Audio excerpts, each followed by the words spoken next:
Hello दोस्तों, देखो कल अपन ने थोड़ी सी चर्चा की थी इसके सेल बायोलॉजी के बारे में।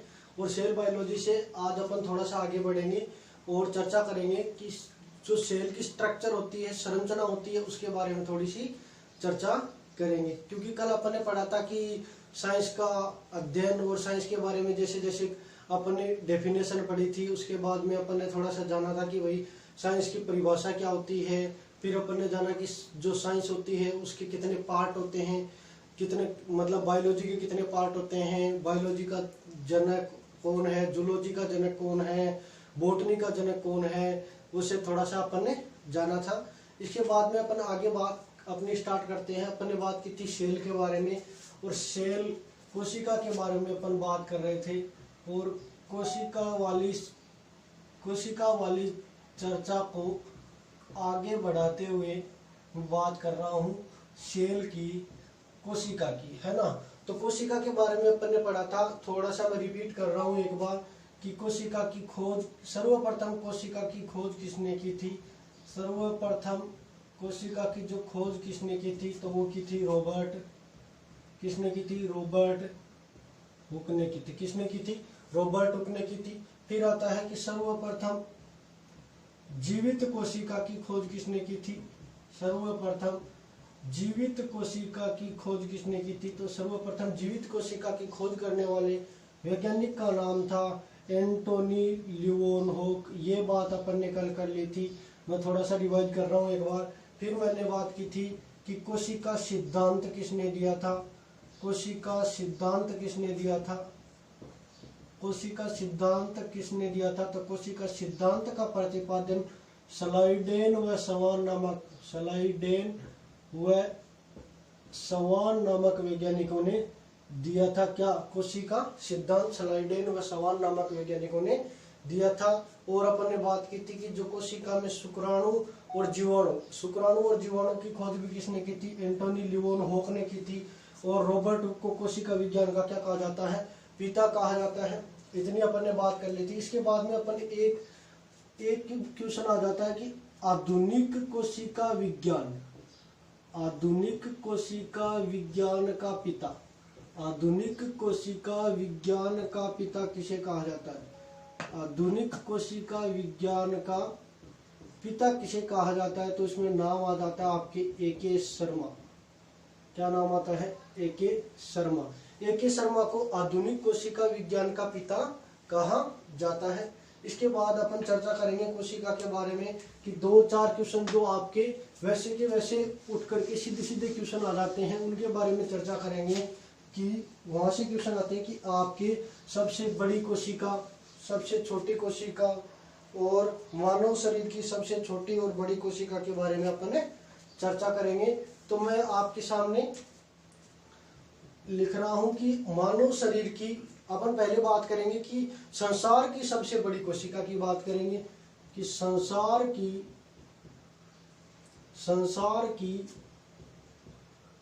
सबसे बड़ी कोशिका का नाम, संसार की सबसे बड़ी कोशिका, संसार की सबसे बड़ी कोशिका की बात करूं तो संसार की सबसे बड़ी कोशिका कौन सी होती है, सबको पता है, शतुरमुर्ग का अंडा। शतुरमुर्ग का अंडा यानी ऑस्ट्रिच एग, ऑस्ट्रिच एग, शतुरमुर्ग का अंडा। संसार की सबसे बड़ी कोशिका की बात करें तो शतुरमुर्ग का अंडा होता है।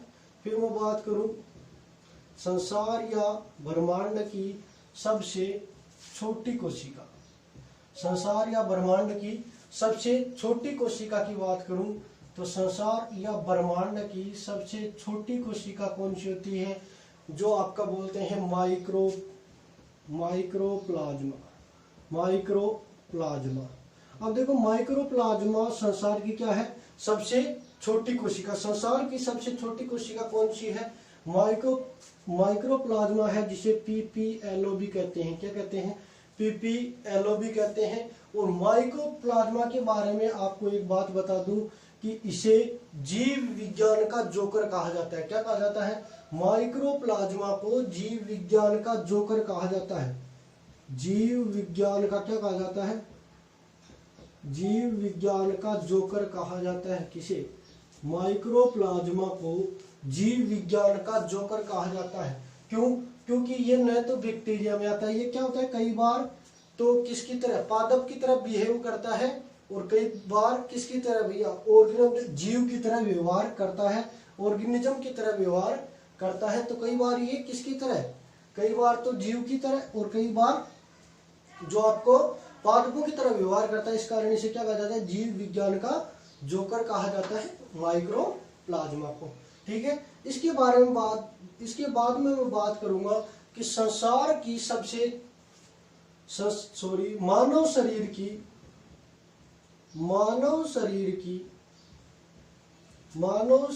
की सबसे बड़ी कोशिका का नाम बताओ। मानव शरीर की सबसे बड़ी कोशिका का नाम पूछे तो आपको यहां से देखो डायरेक्ट क्वेश्चन आते हैं। मानव शरीर की सबसे बड़ी कोशिका की मैं बात करूं तो मानव शरीर की सबसे बड़ी कोशिका होती है तंत्रिका तंत्र। कौन सी होती है? तंत्रिका तंत्र। न्यूरॉन सिस्टम जो होता है वो मानव शरीर की क्या होती है? सबसे बड़ी कोशिका होती है। इसके बाद में बात करूं कि मानव शरीर की सबसे छोटी कोशिका, मानव शरीर की सबसे छोटी कोशिका का नाम बताओ। मानव शरीर की सबसे छोटी कोशिका का नाम पूछे तो आपको हर किताब में ये लिखा हुआ मिलेगा कि मानव शरीर की सबसे छोटी कोशिका शुक्राणु होता है, जो कि गलत है। ठीक है ना, बहुत सारी किताबों में ये लिखा हुआ है कि मानव शरीर की सबसे छोटी कोशिका क्या है? शुक्राणु है, जो गलत है। मानव शरीर की सबसे छोटी कोशिका होती है ब्लड में पाई जाने वाली आरबीसी। क्या होती है? ब्लड में पाई जाने वाली आरबीसी होती है, जिसे रेड ब्लड सेल के नाम से जाना जाता है। तो सर आपके दिमाग में यह होगा कि सर तो शुक्राणु क्या है? देखो शुक्राणु मानव शरीर की क्या है? शुक्राणु मानव शरीर की सबसे छोटी प्रजनन कोशिका है। कौन सी कोशिका है? सबसे छोटी प्रजनन कोशिका है। शुक्राणु मानव शरीर की सबसे छोटी प्रजनन कोशिका है, जिसे स्पर्म कहते हैं, शुक्राणु कहते हैं, है ना।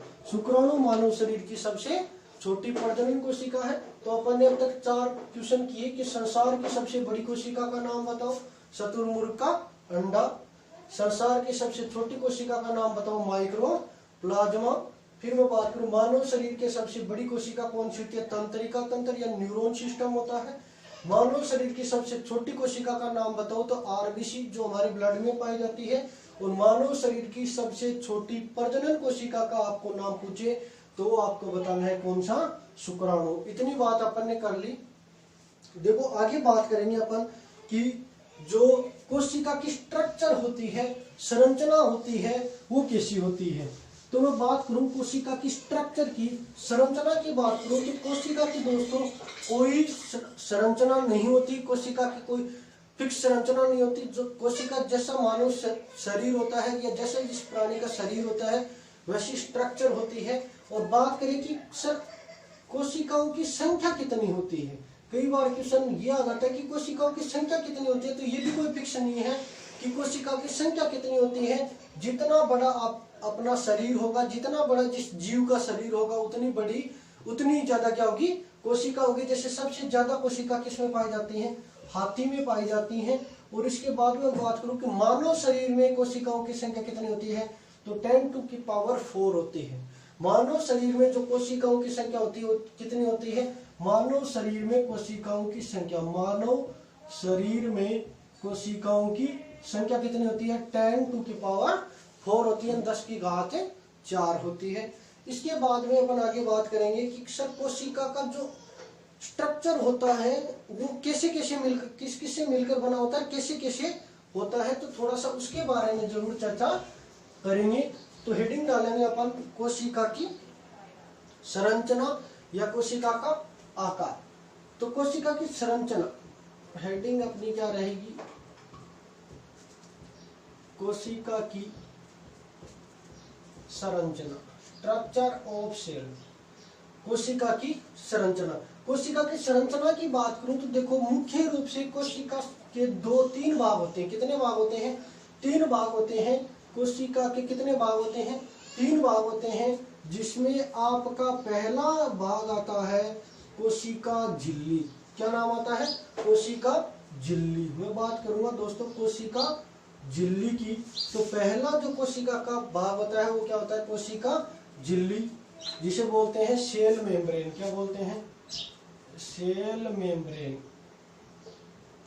जिसे क्या बोलते हैं? सेल मेम्ब्रेन बोलते हैं। इसके बाद में मैं बात करूं, दूसरा भाग होता है कोशिका भित्ति। क्या होता है? कोशिका भित्ति। कोशिका भित्ति। पहला भाग होता है कोशिका झिल्ली, दूसरा भाग होता है कोशिका भित्ति। और कोशिका भित्ति को बोलते हैं सेल वॉल। क्या बोलते हैं? सेल वॉल बोलते हैं। क्या बोलते हैं? सेल वॉल बोलते हैं। कोशिका भित्ति को क्या बोलते हैं? सेल वॉल बोलते हैं। 3 नंबर का जो आता है आपका, वो आता है केंद्रक। क्या आता है? केंद्रक। 3 नंबर का आता है वो आपका क्या होता है? केंद्रक होता है, न्यूक्लियस होता है। तो आगे अपन बात करेंगे इनके बारे में, एक एक के बारे में बात करेंगे। तो अपन ने कोशिका की संरचना की बात की, और कोशिका की संरचना में अपन ने पहली चीज पढ़ी कि पहला भाग होता है कोशिका झिल्ली, जिसे क्या कहते हैं? सेल मेम्ब्रेन कहते हैं। दूसरा होता है कोशिका भित्ति, जिसे सेल वॉल कहते हैं। और तीसरा होता है केंद्रक, जिसे न्यूक्लियस कहते हैं। ठीक है, आगे अपन बात करेंगे, एक एक संरचना के बारे में बात करेंगे। तो मैं पहला अपन हेडिंग डालेंगे, पहली हेडिंग रहेगी अपनी कोशिका झिल्ली। क्या रहेगी? कोशिका झिल्ली। तो पहली हेडिंग अपन डालेंगे कोशिका झिल्ली। कोशिका, पहली हेडिंग रहेगी अपनी कोशिका झिल्ली, सेल मेम्ब्रेन। कोशिका झिल्ली, कोशिका झिल्ली की बात करें तो देखो, आपने दिमाग में पढ़ने का थोड़ा सा तरीका होना चाहिए। मैंने बोला कि जो साइंस होती है वो रटने वाला सब्जेक्ट नहीं, ढंग से पढ़ो। देखो, कोशिका झिल्ली, सेल मेम्ब्रेन की बात करें तो आपको ध्यान रखना है कि सेल मेम्ब्रेन, यहाँ से डायरेक्ट क्वेश्चन आता है कि सेल मेम्ब्रेन होती है वो किस में पाई जाती है? जीव। कौन सी किस में पाई जाती है? जीव। जीव में पाई जाती है। जीव के मैंने बताया कि कल 2 भाग होते हैं, यानी एक तो होता है पादप और एक होता है आपका जंतु। एक होता है आपका पादप और एक होता है जंतु। तो पादप कोशिका भी है ये, और एक क्या है? जंतु कोशिका। यानी कोशिका झिल्ली में, कोशिका झिल्ली पादप कोशिका व जंतु कोशिका